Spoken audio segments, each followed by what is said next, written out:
Okay, so here we are for book number 5. It is a tag-shaped book that's held together with a binder ring.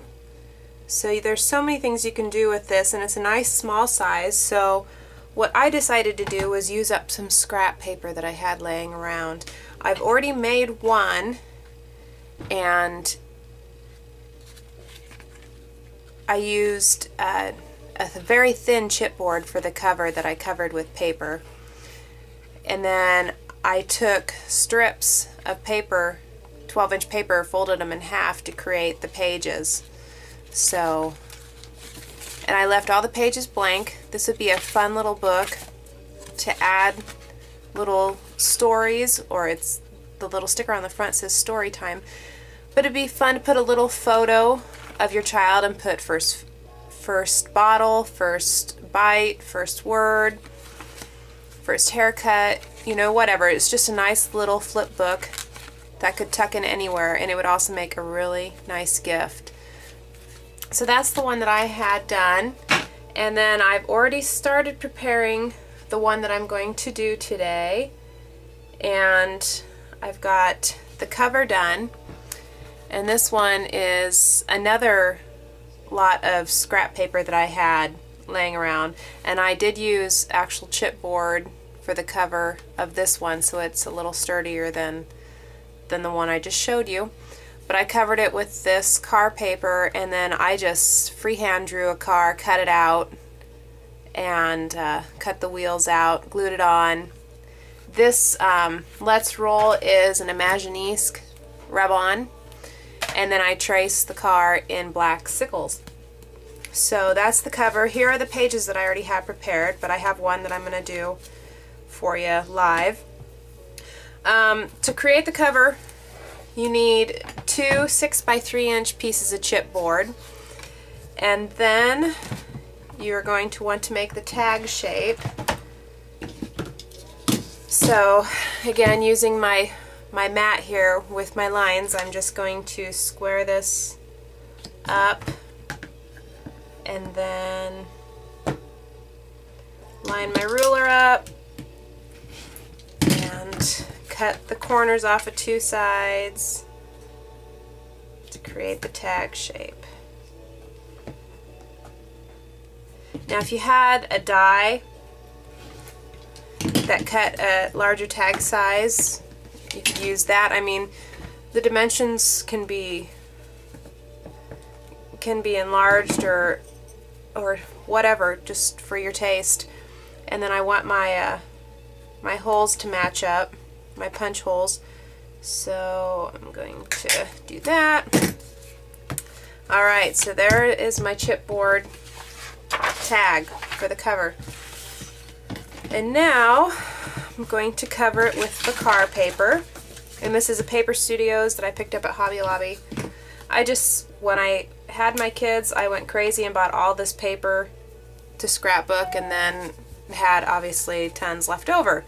So this is a great way to use it up. That's not just your traditional scrapbook page. And I mean, this project was 3 pieces of paper. So I'll show you the pages in just a second, but I only used 3 12x12 sheets.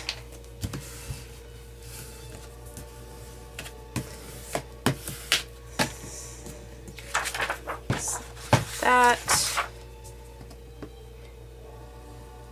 Just gonna cut around it to trim it.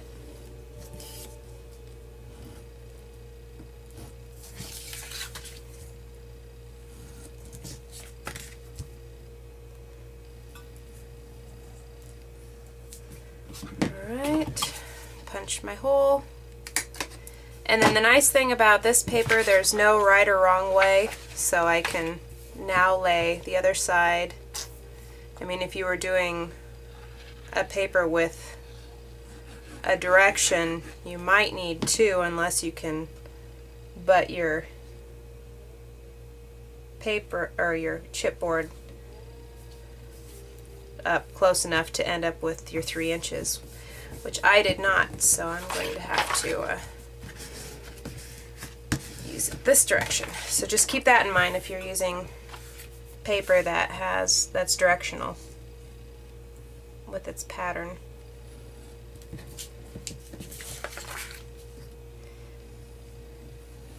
All right.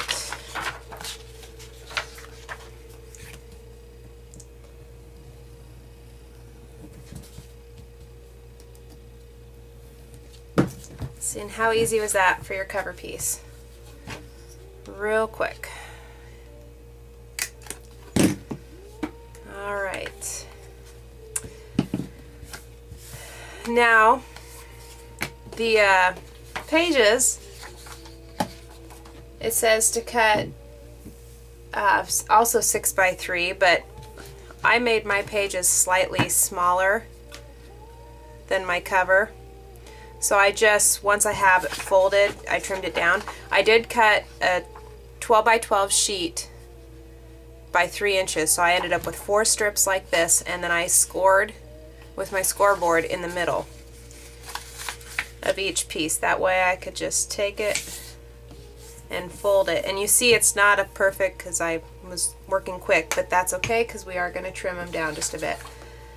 Now that it's folded, I'm going to run some glue in the page and fold it again. Press down. Alright. So now with my paper cutter, just going to trim each side down.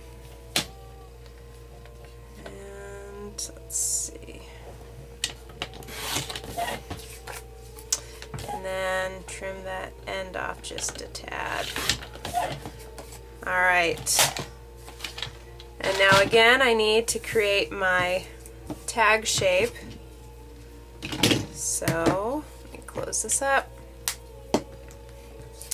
Gonna line it up in there.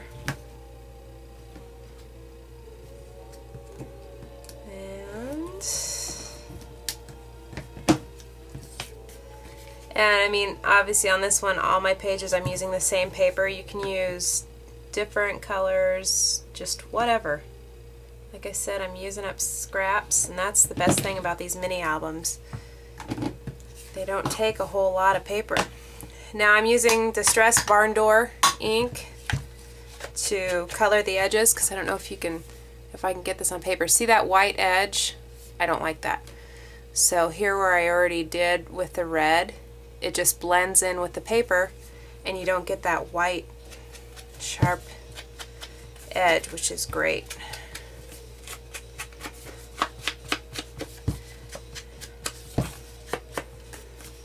And with all the different colors of ink out there, you can match about any sheet of paper. And if you don't want to match it, if you want to give it a little more interest, use a completely different color. And I'm also going to do the covers with that. I didn't get that done. But before, I'm getting ahead of myself. I'm going to punch my hole in that last one. So there's all my pages. I now am going to use the Walnut Stain Distress Dauber, because you can see that chip. I'm just going to run this along there and darken that up pretty good. Just to get rid of that chipboard look. Do this one.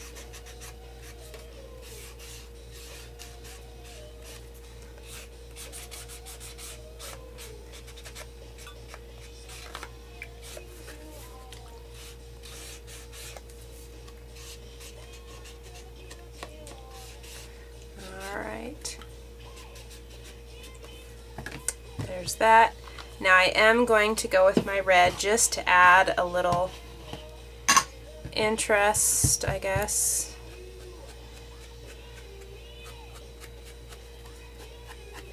And like this paper, you know, you could use the green, blue, or use a walnut stain ink, but I just like adding a little bit of red because I've got a red car on there, and it just softens up the edges a little bit. I do the inside.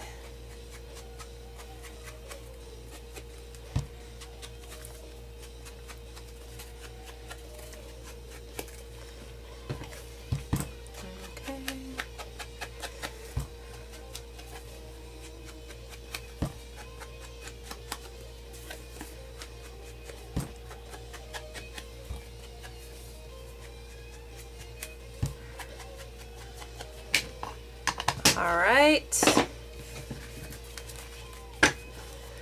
now I didn't get myself a clip.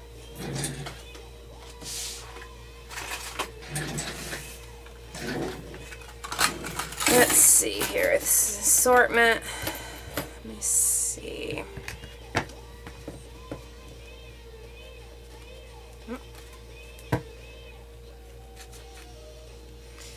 And the nice thing about these binding rings is you can add pages so easy. You just open it up and add them. So here is mini book number 5. Just all these pages for adding whatever you want. Both these books are going to be available on my Etsy shop. I'll have the link on the video, so go check them out. Thanks for watching.